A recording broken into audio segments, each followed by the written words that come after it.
Munich, en Bavière, hôtel 4 saisons, printemps 1919. Rudolf von Sebottendorf, un Allemand se disant noble qui a vécu en Turquie au contact de derviches soufis, hérétiques musulmans, fonde la société secrète de Thulé. Thulé est la mythique patrie d'origine des hyperboréens ariens. Le numéro 2 de cette secte est Rudolf Hess, né à Alexandrie en Égypte. Les rejoindront Hitler, Alfred Rosenberg, Dietrich Eckart, le poète maçon raciste bavarois, qui aura ce commentaire sur Hitler, « Il dansera, mais c'est moi qui ai commandé la musique ». Ou encore Haushofer. Une loge de la Wemme existe à Vienne, évoquée par Arthur Schnitzler dans Double Rêve. À Berlin, on la rapproche de la société du Vril et de Madame Spranger, amie de l'anglais Alistair Crowley, deux précurseurs du futur Parti national-socialiste. Le 20 juin, on fête le solstice d'été dans la forêt de Teutoburg, près du château de Wewelsburg. Ici, Arminius a vaincu les Romains. Il y a des centaines de milliers d'années, des météorites sont tombées du ciel sur la Terre pour former les Externsteine, objets et lieux de culte des peuples germaniques anciens, hier comme aujourd'hui. Descendus du nord, ils ont gravé les runes de protection de l'initiation sur les murs des grottes des Externsteine. À chaque solstice, on se rassemble ici toute la nuit autour d'un grand feu pour célébrer la nature et le dieu Odin, appelé aussi Wotan. Ce rituel est pratiqué par les Allemands, les membres de Thulé et l'ASS d'Himmler. Et il est encore observé bien que le Christ ait fait plier l'Irminsul, arbre de vie païen. Celui-ci se redresse de temps à autre au sommet des Externsteine.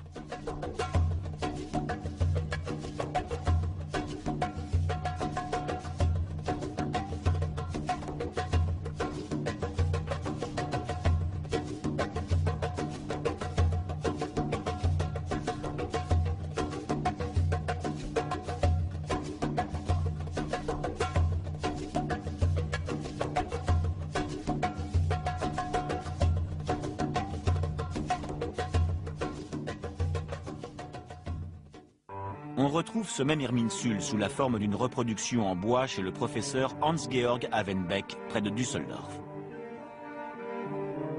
Le symbole de l'arbre de vie est commun aux Celtes et aux Saxons du monde entier, jusqu'aux conquêtes chrétiennes de Charlemagne.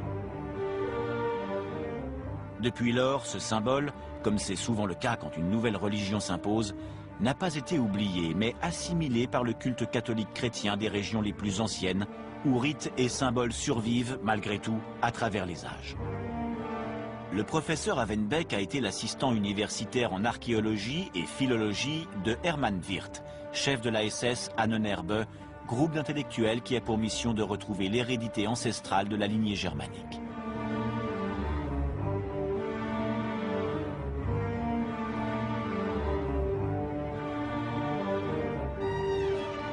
Dans cette église, située à 10 km des Externsteine, les sculptures et bas-reliefs sont visiblement ornés des symboles caractéristiques au paganisme pré-chrétien. Repris et adaptés, ces signes sont également utilisés par la SS Totenkopf, à tête de mort.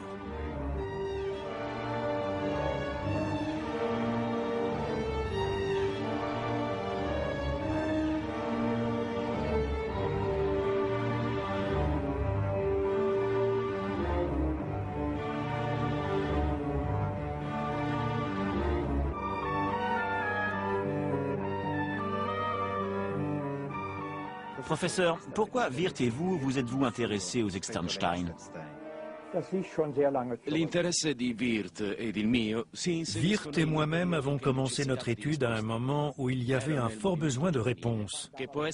Je faisais partie d'un jeune mouvement considéré dans le prolongement du romantisme allemand par son enracinement populaire qui inspirait aussi la société de Thulé.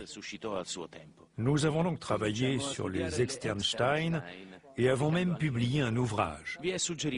Il est conseillé de lire les roches du sud vers le nord en terminant par l'image de Dieu penché en une pose qui rappelle son sacrifice. Ce témoignage tend à prouver qu'on acquiert la capacité d'agir à travers la conscience de soi et du domaine des lois naturelles. Le Fils de Dieu symbolise, selon moi, les événements du monde sur lesquels la lumière se fait au fur et à mesure du passage des saisons. Les Externstein sont déjà découvertes à l'époque des Romantiques, quand les frères Grimm entament l'écriture de leurs contes et quand pour la première fois, l'Edda est rendue publique en Suisse comme un document allemand. L'histoire des racines européennes fascine alors beaucoup.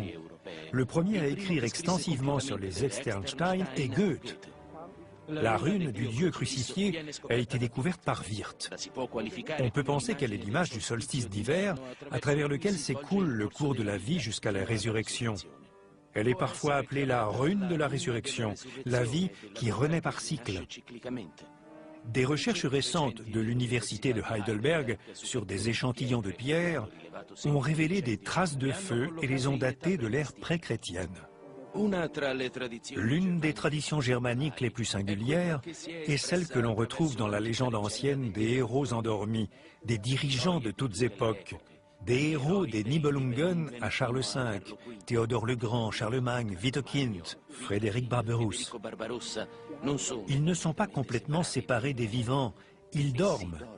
Widukind à Siegburg en Westphalie, Charlemagne dans les souterrains du vieux château de Nuremberg, Barberousse sur le massif de Kyffhäuser, sous le porphyre et le granit de la Thuringe, où la terre s'ouvre parfois quand des musiciens venus d'Erfurt entonnent les sérénades de minuit. Ainsi, près de Detmold et des Externstein, la tradition germanique se perpétue. Mais il y a aussi une fonction initiatique. Face à l'empereur endormi, il y a l'initié, l'adepte qui se lève et réveille l'énergie assoupie qu'il a en lui. Tout ceci est souvent perçu à tort comme une initiation maçonnique qui reprend les mythes égyptiens, mésopotamiens et allemands qui survivent à peine. Dans les Externstein, on pratique la méditation runique et 4 fois par an, le rite du changement de saison, le solstice, autour d'un grand feu. 4 parties des Externstein se démarquent. Il y a d'abord l'autel, avec le trou dans lequel le soleil naît puis se couche au solstice. Puis le bas-relief du Christ, qui fait plier l'irminsule du pied. Ensuite, la grotte où est inscrite la rune de la Renaissance. Et enfin, la fausse tombe, destinée à la cérémonie initiatique de mort et de renaissance.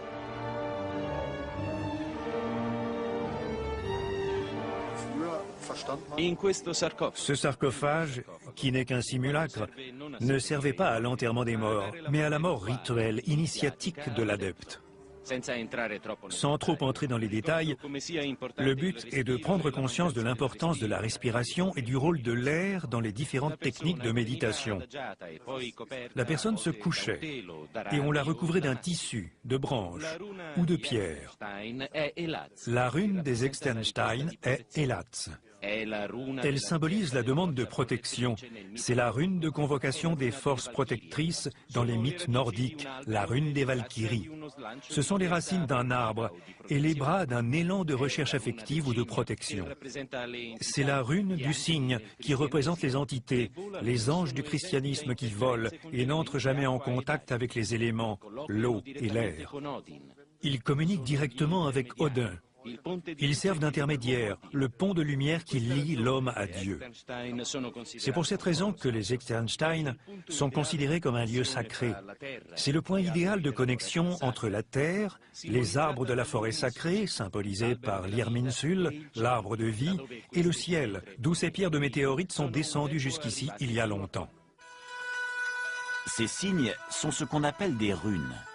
Gravées dans la roche, elles sont parvenues petit à petit jusqu'à Malte. Elles remontent dans le temps et dans l'espace jusqu'en Islande, aux îles Orcades, les Warmland en Allemagne et dans le nord de l'Italie. Au XIXe siècle, puis au début du XXe siècle, on recommence à les étudier avec Wirth, von Lanz et von Liebensfeld. L'archipel d'Heligoland, dans la région d'Hambourg, représente la tuile des nazis. En 1949, les Anglais cherchent à le détruire avec des milliers de tonnes de dynamite. Pourquoi? Encore aujourd'hui, cela reste un mystère. Professeur, vous affirmez qu'il y a eu, à un moment donné, une division entre la conception patriarcale de Himmler et la théorie plus tellurique, plus maternelle de Wirth concernant les cultes runiques. Vous retenez notamment qu'après la séparation, voire en même temps que celle-ci, Himmler, qui est membre de la SS Ahnenerbe, se sert des runes comme objet de culte et de méditation différemment de ce qu'envisageait Wirth. Le talisman le plus simple est celui des runes. C'est aussi l'un des plus efficaces. Les signes runiques sont liés à nous par un passé très lointain. Les inscriptions les plus anciennes remontent à environ 10 000 ans. C'est une écriture à caractère rectiligne que les plus vieux habitants de notre terre ont adoptée il y a longtemps et dont les formes survivent encore dans les constructions des maisons que l'on trouve dans le sud des Pays-Bas et en Allemagne. Les runes ont toujours été considérées comme une représentation de la pensée des dieux, par conséquent, à même de renfermer des forces puissantes. La société de Thulé, puis le régime SS et sa section théorique Ahnenerbe veulent propager l'application matérielle de ces principes dans les Lebensborn controversés. Wolfram Sievers a toujours affirmé un lien plus ou moins conscient entre la pratique runique de magie méditative avec des exercices pratiques d'excitation sexuelle. D'un point de vue tantrique, l'amour physique conduirait à l'amour psychique et transcendantal. C'est ainsi qu'on s'explique ces images, ces jeux, ces rites d'exaltation de la nature sous tous ses aspects.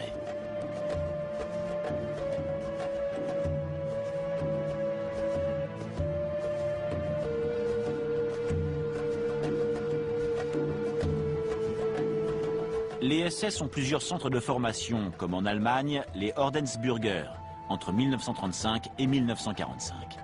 Certains, comme celui d'Erfurt, ont complètement disparu. Le château de Wewelsburg, lui, situé près de Paderborn, en Westphalie, est le seul vestige intact. Il est le sujet d'une légende. Il est dit, mais aussi prouvé, que cela s'est passé ainsi. Les Allemands eux-mêmes, sur ordre de Heinrich Himmler, ont tenté de le détruire au printemps 1945. Cette histoire rocambolesque n'a jamais été tout à fait éclaircie. Une chose est sûre.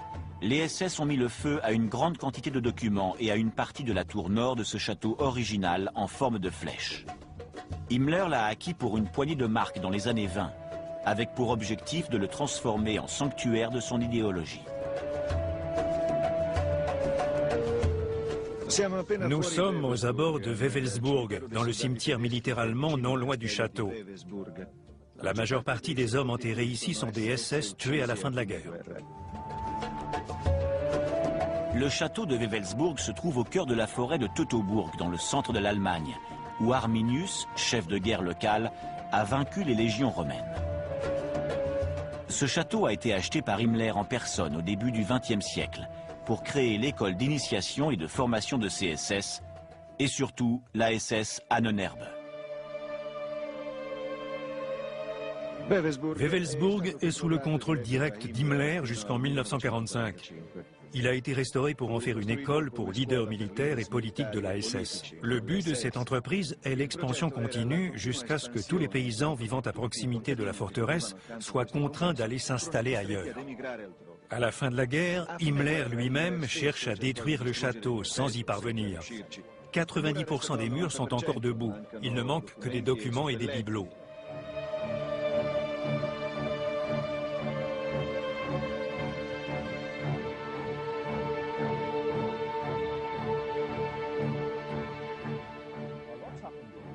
Il s'est passé beaucoup de choses à Wewelsburg dans les années 1930 et 1940.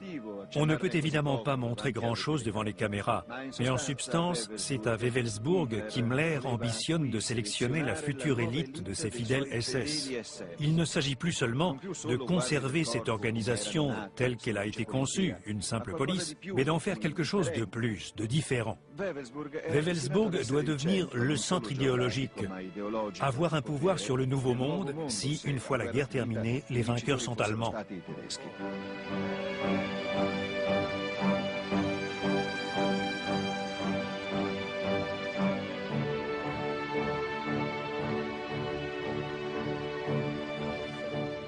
La curiosité géomantique et géopolitique de l'endroit est à souligner. La géomancie est avant tout l'étude des lignes de force et du flux énergétique et divinatoire de la Terre, comme l'astrologie par rapport aux astres. D'origine chinoise, la géomancie développe l'expansion dans l'harmonie. La géopolitique en est l'expression militaire. Ainsi, Wewelsburg est au centre des radiations magnétiques et le château lui-même est en forme de flèche et par son orientation montre la direction nord-sud, soit la dynamique des futures frontières. En cela, on dépasse les systèmes bénédictins, jésuites traditionnels, qui à l'époque connaissent déjà la géomancie, mais elle se positionne sur un axe est-ouest. La flèche de Wewelsburg rappelle la lance de Longinus, celle du destin, c'est-à-dire le Graal. Longinus aurait percé le flanc du Christ et été inondé par son sang, le Graal. La lance a été retournée à Vienne, elle fait partie du trésor des Habsbourg. Hitler se l'est appropriée au moment de l'Anschluss et l'a emmenée dans le sanctuaire des souterrains du palais du national-socialisme de Nuremberg. Le jour de la mort d'Hitler, une bombe américaine la remet en lumière, c'est son destin. Elle ne meurt pas, elle se redresse. Mais nous n'avons pas de données concrètes sur la pensée d'Himmler. Nous connaissons un ensemble de fragments et de composantes variées. C'est un personnage très complexe. Ce n'est pas juste un fou et un assassin. On n'a pas encore recomposé sa pensée ni découvert toutes ses influences. Il y a un véritable mystère autour du pouvoir énorme et obscur de cet homme qui a terrorisé et terrorise encore le monde entier à la seule évocation de son nom. Il est difficile de ne pas le diaboliser, tout comme il est difficile d'avancer des hypothèses sur le fonctionnement de tout un système de pensée sur lequel est fondée l'idéologie ou plutôt la mystique de ces prêtres soldats. À la fin de la guerre, ils sont 1 million à maîtriser les éléments de base de cette pensée. La structure est hiérarchique, pyramidale. Pourtant, ils sont finalement peu à connaître les secrets et les pratiques en vigueur pour atteindre le statut de surhomme, l'immortalité du corps et de l'esprit, le véritable dessein du nazisme. Ce qui reste accessible aujourd'hui, ce sont seulement des témoignages étranges, frôlant le ridicule de ce mode de vie différent. Plats, cruches, couverts, l'intérieur du restaurant gravé de runes, les croix gammées. C'est un autre aspect tangible du projet d'Himmler. Il doit rester quelque chose comme dans un musée.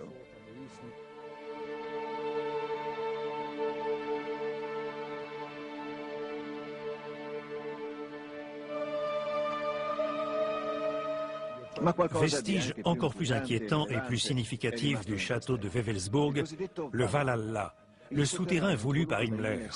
12 piédestaux sont érigés là où se tenaient 12 SS. Ce nombre magique est celui des 12 initiés assis à l'étage supérieur, des 12 mois, des 12 disciples, des 12 officiers commandants présents à Wewelsburg. Plus un seul en civil. Cet homme en tenue de ville est le théoricien qui a créé tout ceci. Hirsch, le mythe nazi n'a pas été inventé, c'est une recréation, une réélaboration de nombreux mythes admis et présents dans les traditions religieuses les plus diverses. On sait par exemple avec certitude que certains ont avalé des gouttes de sang d'Hitler ou d'autres leaders, comme le préconisent les enseignements de Steiner, qui n'est pas un ennemi du nazisme, plutôt même un ami de Rudolf Hess. Hess a lu tous ces livres, dans lesquels il est question de procédés particuliers discutés encore aujourd'hui, tels que la synchronie avec la lune croissante, ou l'utilisation d'eau distillée, grâce à laquelle on parvient à créer une communion magique avec la nature. Faust et les alchimistes connaissaient déjà ce procédé pour attirer, fasciner ou éloigner d'autres êtres, humains ou non.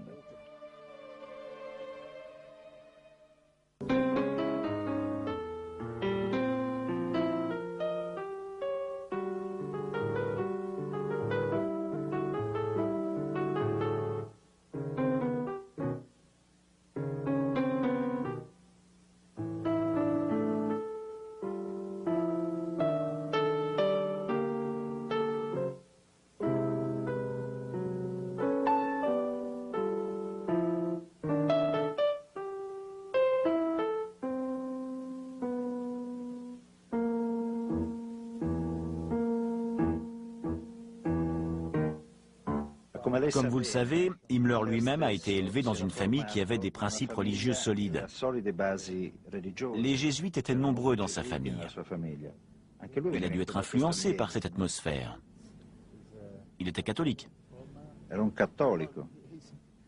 Comme on a pu le comprendre, après avoir reçu une éducation fondamentaliste traditionnelle, Himmler et d'autres chefs nazis ayant cette réflexion profonde sont fascinés par la vague ésotérique aux 1000 origines et 1000 oui-dire. Himmler cherche aussi à remettre de l'ordre. Il tient le rôle de policier au sein de ce domaine qui le passionne.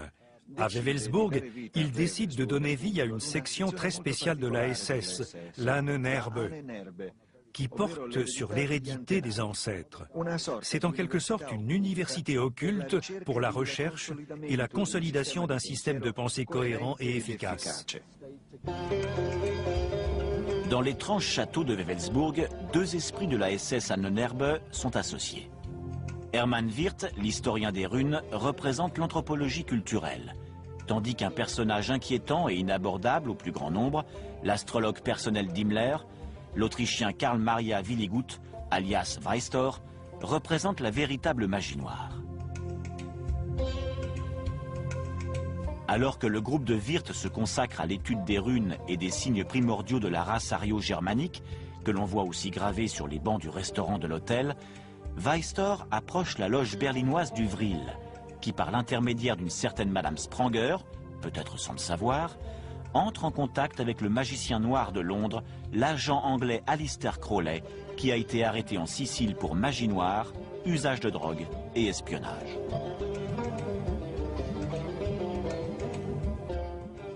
Nous sommes dans ce qui s'appelle le Valhalla, le souterrain de Wewelsburg. Quelle était sa fonction? D'après les documents secrets que nous avons en notre possession, nous avons déduit que cette pièce souterraine est le théâtre d'un rituel dit « première cérémonie de la suffocation ». Ici, les 12 militaires au garde à vous mettent le feu à chaque solstice, marquant le changement de saison, à un drapeau ou à un étendard, sans doute l'un de ceux baptisés symboliquement par Hitler avec le drapeau taché du sang des premiers morts du nazisme. Le baptême des drapeaux est un rite d'union collective par le sang. Tous participent. Seuls 12 militaires et leurs 12 secrets sont présents pour voir s'élever les volutes de fumée vers l'étage supérieur.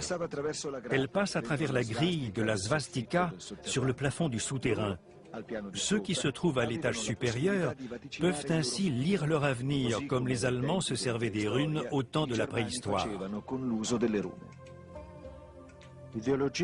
La philosophie de Wirth concernant les runes peut être résumée par sa traduction du frison des Chroniques d'Uralinda, qui compte l'histoire de la famille Ober-den-Linden au 7e siècle avant Jésus-Christ.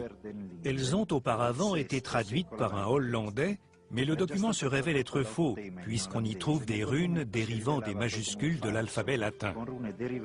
Wirth, par contre, soutient que son récit est authentique et qu'il provient de l'île d'Heligoland, et que ses écrits se sont éparpillés lors d'une tempête. Dans tous les séminaires germanistes, et même parmi ses admirateurs d'un temps, on prend alors ses distances avec lui. Alfred Rosenberg a déjà manifesté dans son mythe du XXe siècle son mépris pour les croyances de Wirth. Il décrète l'interdiction de parler de lui dans l'organisation du parti et élimine toute référence à Wirth. Mais c'est Himmler qui va le récupérer et le ramener au château de Wewelsburg.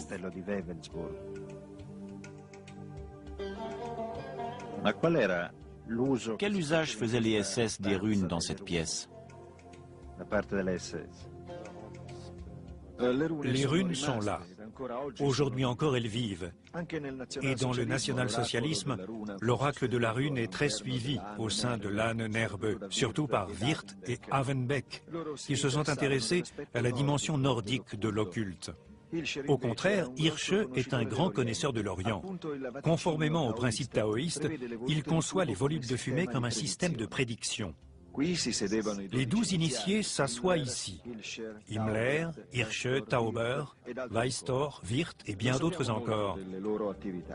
On ne sait pas grand-chose de leurs activités.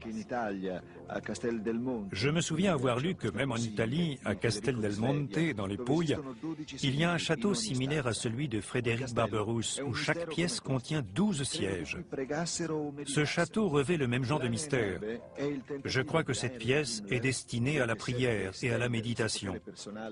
L'Ahnenerbe est l'outil d'Heinrich Himmler pour étendre son pouvoir personnel de 1933 à 1945 dans tous les domaines imaginables de la vie de l'État national-socialiste et pour étendre le pouvoir politique de la SS également dans le domaine de la vie spirituelle. Le mot Ahnenerbe peut susciter à première vue l'idée d'un romanticisme flou. Cette interprétation ne serait pas tout à fait erronée. Ce n'est pas Himmler qui a inventé le concept visant à faire prendre conscience et à recréer des valeurs présumées appartenir aux ancêtres germaniques. Ainsi s'exprime le dieu Wotan pour transmettre son message. Le savoir de Wotan précède la création du monde. C'est ainsi. Je connais des domaines qu'aucune femme ne saurait connaître, ni de tous les hommes. Le chant de la rune Zig, la victoire, je connais le 11e chant. Si je dois mener de vieux amis à la bataille, je chante derrière mon bouclier, et ils vont d'un pas intrépide au combat et reviennent indemnes. Partout, ils sont sains et saufs. La méditation runique se déroule comme suit. L'individu se tourne vers le nord, debout ou imitant le signe lui-même. Il respire normalement, puis retient son souffle pendant 5 respirations. Il tente de bloquer toute autre pensée de son esprit. Les yeux fermés, il se concentre sur le signe qui brille maintenant en lui comme un soleil. Avec l'identification au signe, surgit la sagesse et l'extase. Ces objets sont issus de la collection personnelle du professeur Havenbeck portant sur l'Ahnenerbe. C'est la seule pièce de ce genre qui a été sauvée. On l'a trouvée près de Paderborn. C'est un porte-chandelle en terre cuite à motif rappelant la tradition allemande des réjouissances au changement de saison. C'est aussi un rite sacré ici à Wewelsburg. Le cœur représente l'individu, le cœur de chacun qui brûle et se fond dans l'autre symbole. La communauté, le clan, la race, le parti ou la collectivité. Chacun l'interprète comme il veut. Afin de parler de l'aspect collectif, qui peut également être inconscient, nous rencontrons l'écrivain chilien Miguel Serrano. Hermann Hesse, son vieil ami, et Carl Gustav Jung font partie avec lui du Cercle Hermétique, un groupe à tendance gnostique qui connaît bien de nombreux aspects occultes du national-socialisme. Serrano vit près de la frontière entre le Chili et l'Antarctique. Il se considère encore comme l'unique véritable porte-parole du nazisme ésotérique. Il a une culture profonde du monde indien. Il a vécu 10 ans en Inde, où il a connu Nehru et Indira Gandhi, puis au Tibet. Il pratique le tantrisme et a réalisé ce qui, selon lui, est la synthèse parfaite entre l'hindouisme et l'idéologie occidentale. Monsieur Serrano, où se trouve le véritable centre du nazisme ésotérique? Très certainement à Wewelsburg. J'en ai souvent discuté avec Julius Evola. Il disait que tout cela n'était qu'une tentative de faire renaître la tradition des Templiers avec la quête du Graal, la lance de Longinus et le château de Montségur pour retrouver une certaine forme de connaissance. Ce que je veux dire, c'est que la SS était un ordre formel et mental. À Wewelsburg, certains éléments organisent tout un système qui est inconnu du peuple allemand et de la hiérarchie militaire. Ils ne portent pas d'uniforme et ont une liberté totale de mouvement. À la fin de la guerre, ces personnes disparaissent comme elles sont venues et comme elles ont vécu, dans la plus grande discrétion. Elles ne laissent aucune trace derrière elles. Lors de mon dernier voyage en Allemagne, on m'a transmis une liste des hauts militaires de la SS qui ont été considérés disparus en 1943-1944. Or, je sais qu'aucun d'eux n'est mort, ce sont des morts apparents.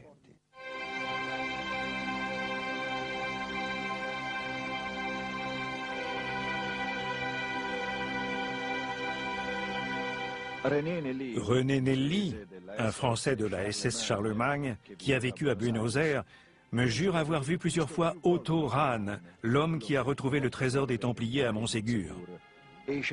Il aurait croisé aussi Chandra Bose, un hindou ami des Allemands que tous pensent mort, une fois en Autriche et une autre fois au Japon. Tout cela peut paraître incroyable, mais après tout, nous vivons dans un monde de science-fiction. Connaissez-vous la cérémonie de la suffocation? Non, je n'en ai pas entendu parler. C'est une cérémonie qui se déroule aux Externstein, près de Wewelsburg. Voilà ce que je peux vous dire. Les SS se servent des runes pour développer un système de méditation et de yoga runique. Les runes correspondent aux chakras, les roues, les centres occultes de l'énergie qui sont à l'intérieur de notre corps, parallèles aux organes physiques. L'objectif est de créer le Zonnermensch, l'homme soleil, de passer de l'état d'homme à celui de surhomme, d'homme éternel.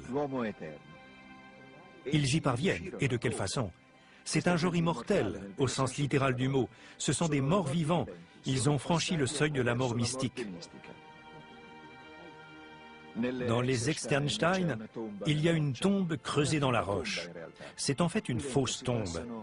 C'est ici qu'ils passent des heures et des heures, une nuit entière, à réciter des mantras et à méditer en contrôlant son souffle et en visualisant mentalement les runes. C'est ici que se crée le vrai Arien. Le peuple Arya est celui qui est né deux fois. Celui qui meurt renaît, et celui qui renaît ne mourra plus jamais. La crémation des cadavres s'inscrit dans la tradition des Arya. C'est la libération dans l'éther du véritable corps immortel, le subtil, l'omnipotent. Enterrer les morts revient à attendre la résurrection du corps. En Chine et en Inde, il existe une troisième voie. Les sages sont embaumés. Aurobindo a été momifié à Pondichéry. Le taoïsme dit que le sage renaît dans sa tombe. Si on ouvre celle-ci, on n'y trouve pas de cadavre, mais une épée. C'est le sens ésotérique d'Excalibur. L'épée représente la colonne vertébrale occulte du corps humain. Les hindous l'appellent Shushumna. Ida et Pingala s'enroulent autour d'elle comme le caducée d'Hermès. C'est à travers Shushumna que remonte la Shak, la force immortelle de Kundalini qui, du bassin, rejoint le sommet de notre cerveau. Le corps subtil prend vie et entre en contact avec les astres à travers le Brahmarandra. Le corps physique, les os, les muscles, sont la cristallisation du corps subtil. On lui donne un nom réducteur, celui d'âme. La masse de notre corps, cependant, est transitoire et pesante. L'occulte est ce qui permet d'aller au-delà de l'ego. Le corps limite et empêche de s'intégrer au reste. Le vraj, le vril en allemand, est le rouge. Le noir, c'est notre époque. Le Kali Yuga, ère de la décadence. Avec la mort mystique, il y a la Nigredo. Puis on va vers l'Albedo, le blanc du drapeau, et la Rubedo, matière rouge et immortelle. Tout ceci figure dans le christianisme original ésotérique qui ressemble à celui de son référent ancestral, le votanisme. Les gravures sur la roche des Externstein montrent la croix du nouveau et faux christianisme qui fait plier l'Irminsul, symbole de Wotan, et instaure vers 1200 le christianisme papal qui anéantit les Templiers de France, d'Allemagne et d'Italie.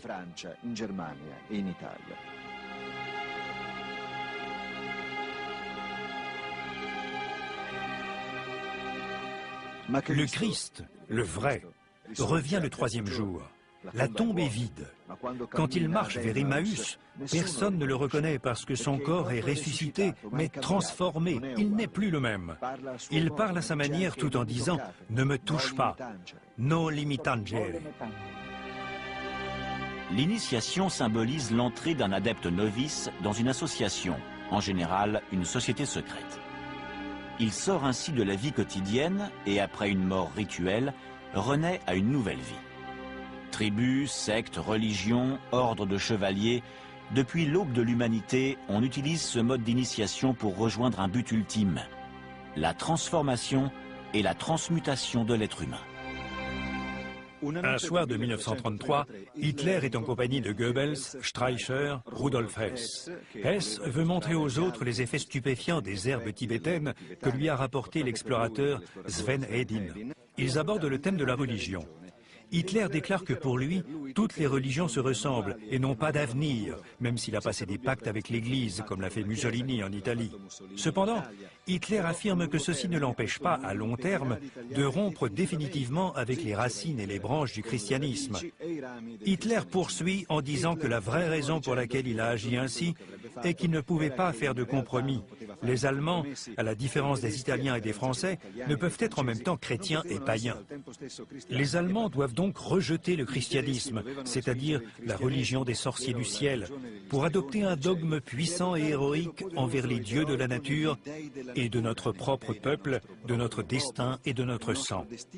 Pour le Führer, il n'est pas possible d'intégrer l'idéologie nazie raciste au christianisme. Le plan d'Hitler, avec le soutien de ce grand connaisseur des techniques jésuites qu'est Himmler, est de transposer les techniques rituelles des chrétiens. L'Église a déjà, en son temps, réadapté les fêtes païennes en faisant évoluer leur signification. À son tour, le nazisme s'empare des fêtes chrétiennes. Hitler est fermement opposé au mythe nordique. En ceci, il se heurte à Himmler. Il trouve inutile la simple récupération du paganisme de l'époque pré-chrétienne. Et à plus d'une occasion, Hitler s'est effectivement attaqué au néopaganisme de Himmler, qu'il considère pire que l'Église, un retour au Moyen-Âge. « Odin est mort », écrit Alfred Rosenberg. Il s'est fait dépasser par le mysticisme allemand. L'action d'Hitler face au paganisme pratiqué est pourtant ambivalente. D'un côté, il tolère les thèses romantiques d'Himmler, de l'autre, il interdit expressément la vénération païenne en public. Les rites et cultes païens se limitent à des petits regroupements secrets.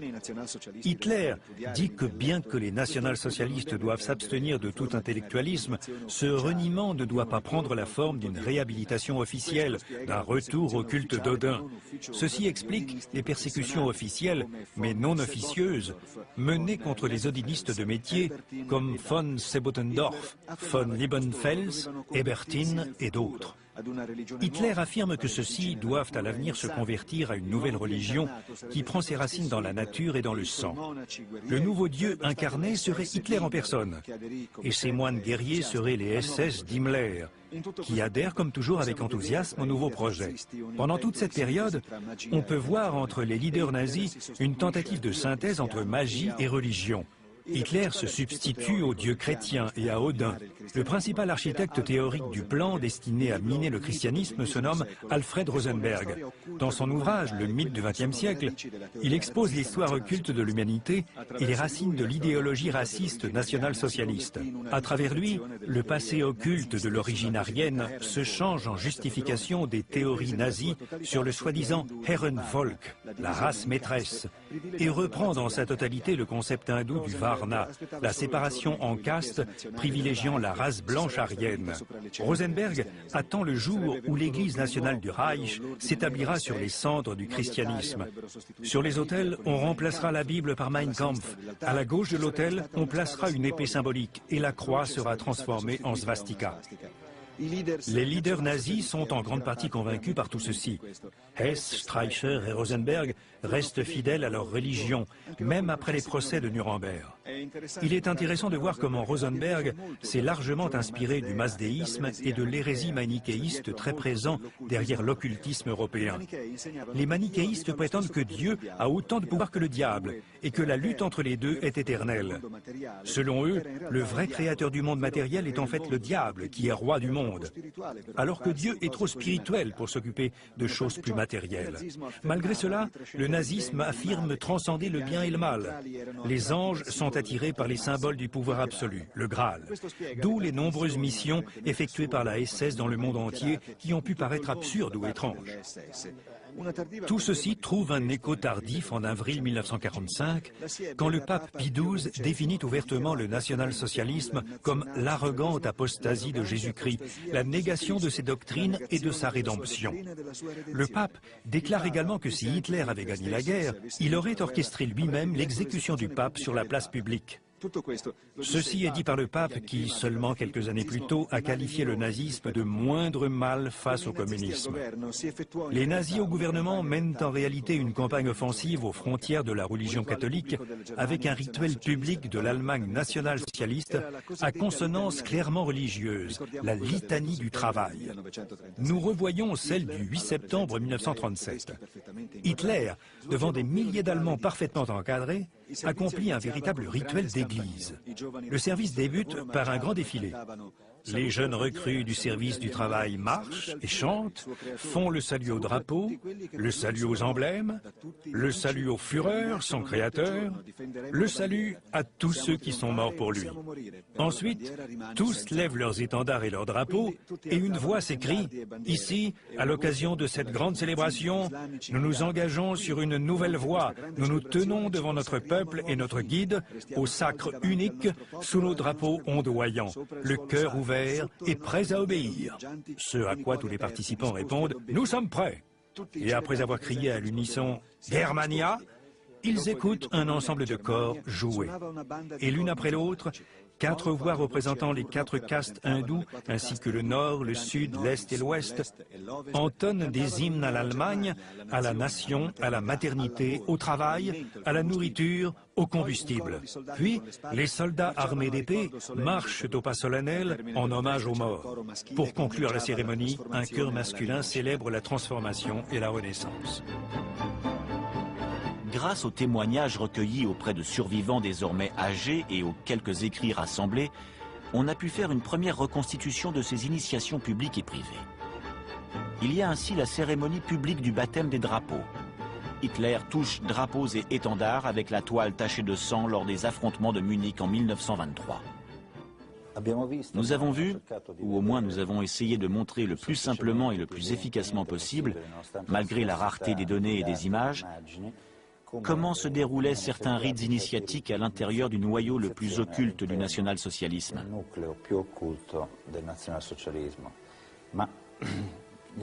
L'initiation n'est qu'un départ, le début d'un changement de vie, d'une transformation. Tentons avant tout de déterminer le but d'une initiation, ce à quoi elle doit mener. Nous nous référons toujours à la littérature classique sur le thème.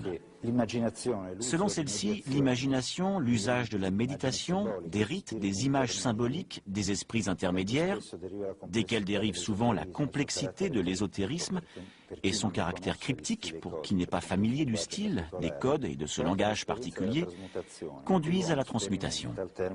Lors de cette dernière, l'homme parcourt un itinéraire initiatique au terme duquel il accède à un autre monde. C'est une transformation radicale de tout son être. En résulte une transformation, une transmutation.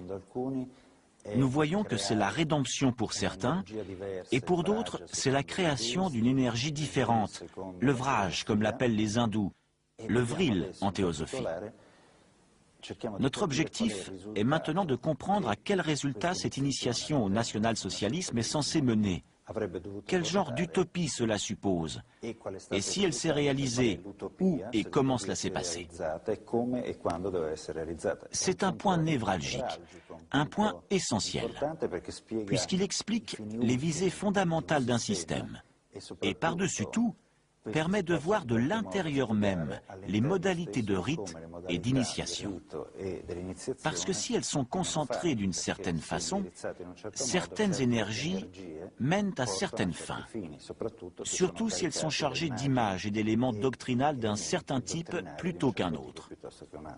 Nous avons donc vu les initiations, comment elles étaient conduites, leurs liens par rapport à d'autres et les véritables aspirations du national-socialisme d'un point de vue ésotérique. Le nazisme a pour fin la transmutation avec un objectif ultime, l'état de Sondermensch, l'homme soleil, l'homme qui transcende l'aspect humain et l'aspect physique.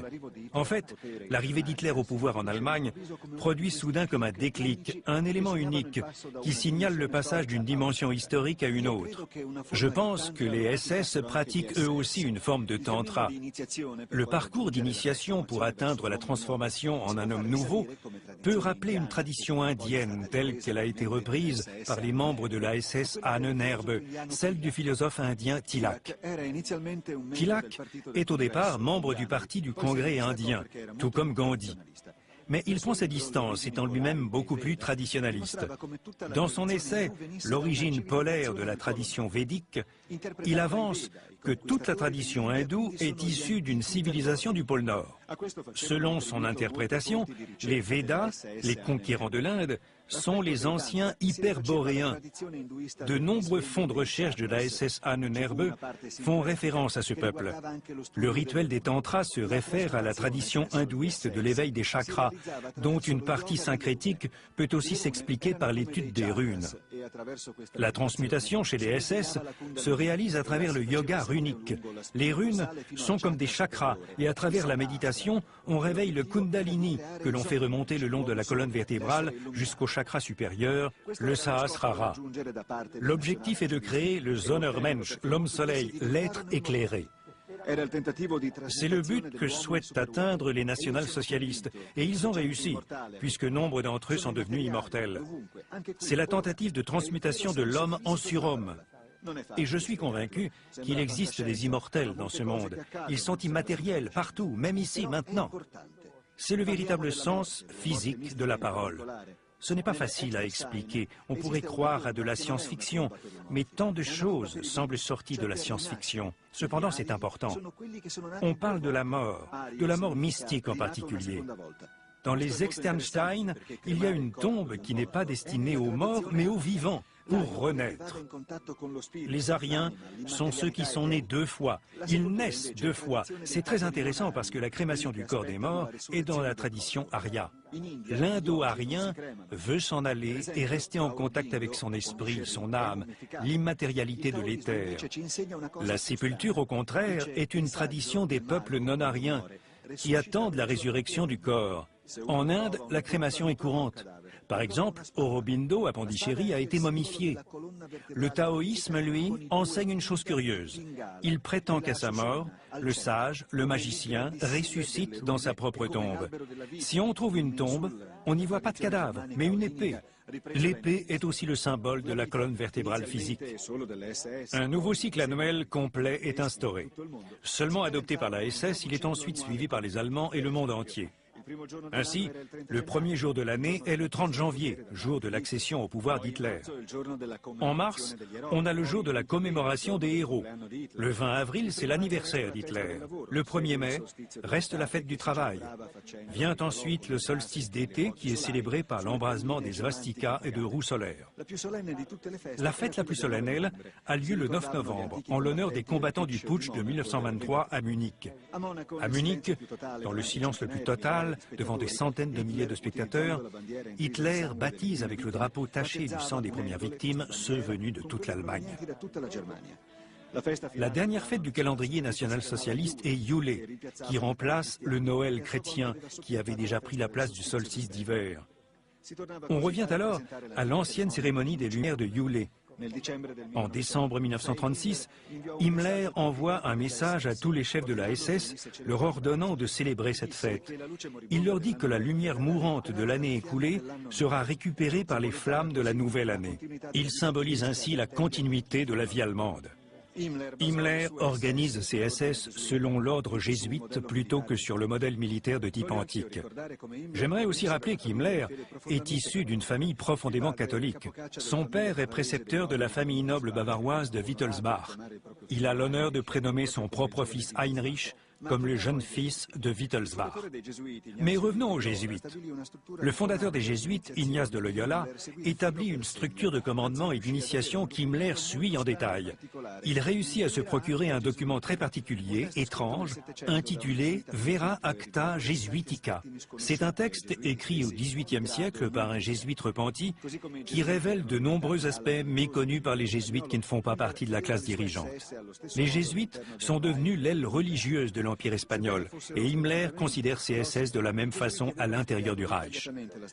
Bien qu'ils soient connus pour leur traditionnalisme, Les jésuites ont étudié en détail l'astrologie, la géométrie sacrée, la géomancie et le symbolisme, tout comme le font les SS en se référant aussi aux thèmes allemands classiques. Et comme les jésuites, Himmler mène sa propre inquisition. En cela, la Gestapo est un outil pratique pour obtenir tout type d'informations, même concernant l'univers occulte. En leur temps, les jésuites ont démontré ce que pouvait faire une organisation armée de ses secrets en terre conquise. C'est ce que se propose de faire la SS de Himmler en s'essayant au contrôle psychique plus que physique dans les terres conquises. Mais le parallèle entre nazis et jésuites ne s'arrête pas là. Le noviciat d'un jésuite dure 2 ans, suivi de plusieurs années d'études et d'épreuves de la part des tuteurs avant que le religieux puisse prononcer ses vœux. La structure des SS imite celle de la Compagnie de Jésus. Certains jésuites prononcent des vœux simples. Dans la SS, il y a les soldats de la Waffen-SS. D'autres jésuites prononcent des vœux particuliers et sont considérés comme des élus. C'est l'élite de la Société de Jésus. Au sein de la SS, ce groupe est formé par la vocation interne, l'ordre noir de la Allgemeine. Les phases de candidature à la SS sont ritualisées. Le 9 novembre, le candidat de 18 ans est accepté avec le statut de requérant. Le 30 janvier, il devient cadet. Et le 20 avril, il est intégré à la SS indéfiniment en prononçant ce serment « Je jure devant toi, Adolf Hitler, guide et chancelier de Reich allemand, loyauté et valeur. Je jure devant toi, devant les supérieurs que tu as désigné, obéissance jusqu'à la mort. Que Dieu m'aide à être à la hauteur. » Avant le 1er octobre de la même année, l'individu doit avoir appris par cœur le catéchisme de la SS, calqué sur le catholique, mais en plus extrême, et des questions-réponses simples sur le rôle messianique d'Hitler. Le rôle des institutions est ramené à la volonté de Dieu, et le régime d'autoritarisme absolu est créé. De ce point de vue, on peut expliquer beaucoup de choses inexplicables autrement.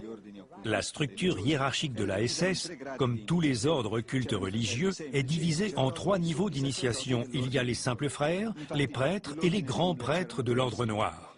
Dans l'ordre d'Himmler, il y a 3 insignes. Le symbole inférieur en argent, un anneau gravé de runes et la signature d'Himmler. La dague, elle, est le symbole de commandement des prêtres SS. Ce sont les Obersturmführer. À la tête de cette élite, il y a une élite interne. Hitler est influencé par les rites archaïques des chevaliers teutoniques de Barberousse et du roi Arthur.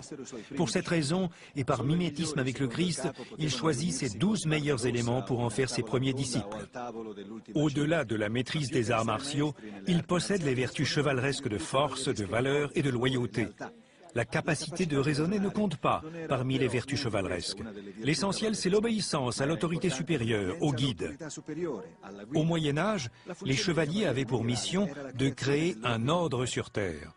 Les SS tentent de mettre en place et d'imposer un système féodal sur ce qu'ils considèrent comme l'humanité inférieure. Himmler cherche des domaines féodaux à l'Est pour que les SS, tels les chevaliers teutoniques, soient forcés d'éliminer les nations non germaniques de l'Est.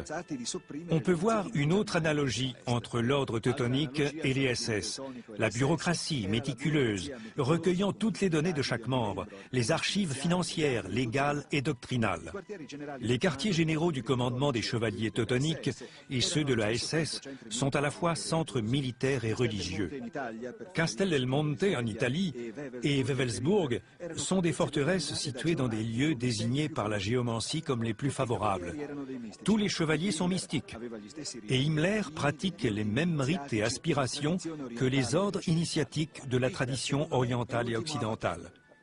Pour moi, Hitler est l'ultime avatar. Un avatar est la réincarnation ultime de Brahma chez les hindous. Nous arrivons à la fin du Kali Yuga, la période noire, l'ère de la décadence. Il est prédit qu'à la fin de cette période, et avant de retourner à l'âge d'or, la réincarnation d'un dieu qui a pour nom Kalki chevauchera un cheval blanc et viendra tous nous libérer. J'aime à penser que cela puisse être Hitler. Comme l'islam attend son 13e imam, notre Rédempteur selon la religion chrétienne viendra tous nous affranchir. Je crois que c'est ce qu'Hitler a réussi à faire, parce qu'Hitler n'est pas mort, il est vivant.